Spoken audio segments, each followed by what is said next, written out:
Welcome to iDream media.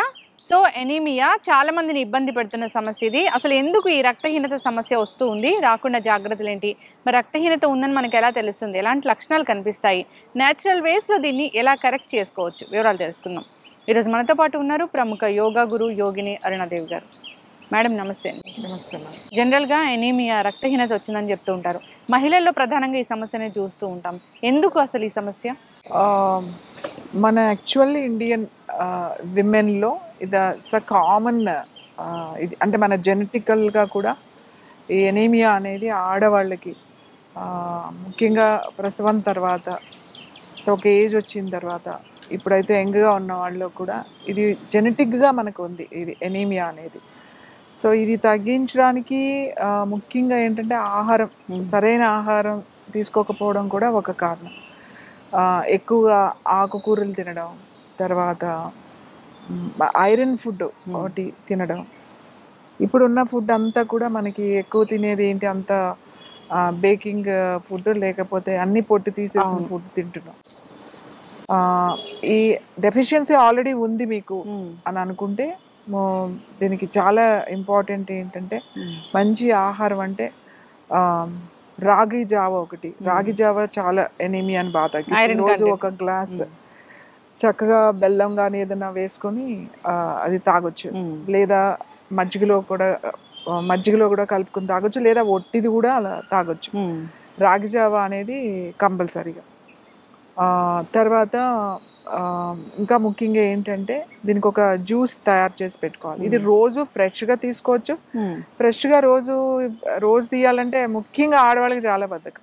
ఈ deficiency ఆడవాళ్ళకి ఎక్కువగా ఉంటుంది, కానీ రోజు జ్యూస్ తీసుకోవాలా అనేది అలా నెగ్లెక్ట్ చేసేస్తారు. అంటే వారికి వస్తే ఆ ప్రాబ్లం వాళ్ళు కేర్ తీసుకోరు.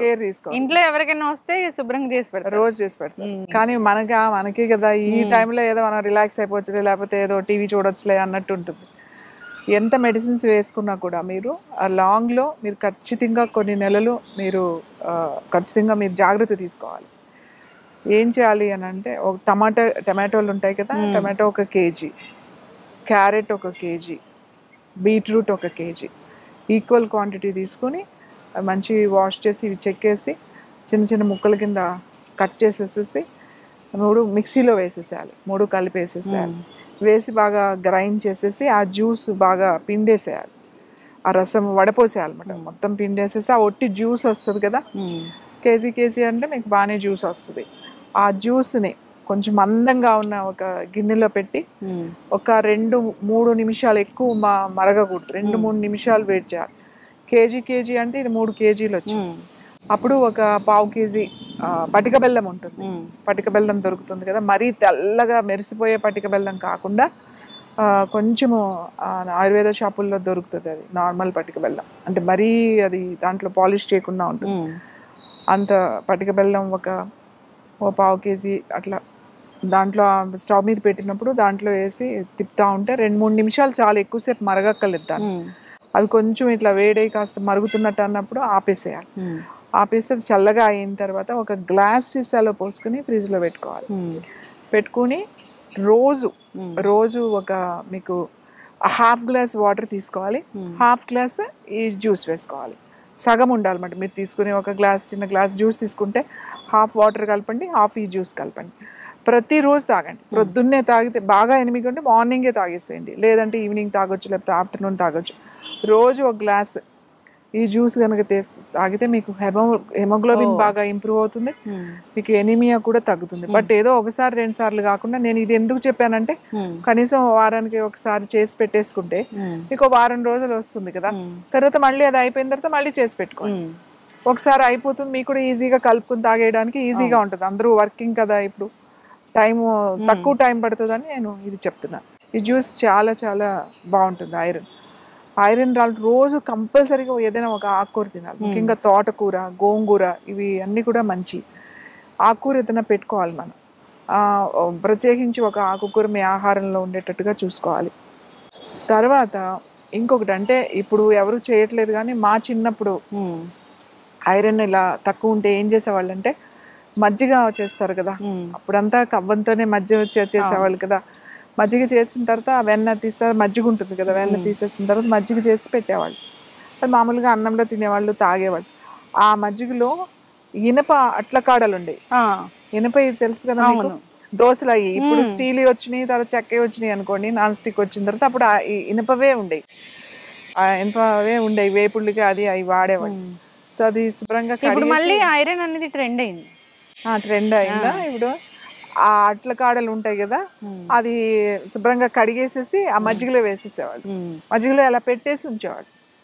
పెట్టేసి ఉంచి అలా 4-5 గంటలు అలా వదిలేసేవాళ్ళు. పొద్దున్నే చేసి పెట్టేశారు అనుకోండి, మధ్యాహ్నానికి మంచిగా అది అలానే ఉంచేవాళ్ళు. ఆ మజ్జిగ అయిపోయే వరకు అట్లకాడ అలా పెట్టేవాళ్ళు. ఎందుకు ఇందులో పెడతారు? మా నాయనమ్మని అడిగిదాను, ఎందుకు అందులో వేస్తారు ఇదేనంటే ఐరన్ బాగా వస్తుంది అంటే. అప్పుడు చిన్నప్పుడు నవ్వుకునేవాళ్ళు, ఐరన్ వేస్తే ఐరన్ ఎట్లా వస్తుంది అని చెప్పేసి. సో దాంట్లో ఆ మజ్జిగ తాగేవాళ్ళు. ఆ మజ్జిగ తాగితే మంచి తొందరగా ఐరన్ ఇంప్రూవ్ అవుతుంది. ఓకే. సో ఆ ఐరన్ అంటే మళ్ళీ అలాంటి ఏమీ లేకుండా మనం రెగ్యులర్గా యూజ్ చేసేది నీట్గా ఉంటుంది చూడండి, అది మజ్జిగలో కనుక వేసి పెట్టేసి పొద్దున్నే మధ్యాహ్నానికి చాలా ఉంటుంది. మధ్యాహ్నమో సాయంకాలమో మీరు అది తీసుకుంటే ఐరన్ బాగా, ఇది యాక్చువల్ చాలా ఈజీ అండ్ చాలా సింపుల్ ఇది రెమెడీ ఇది.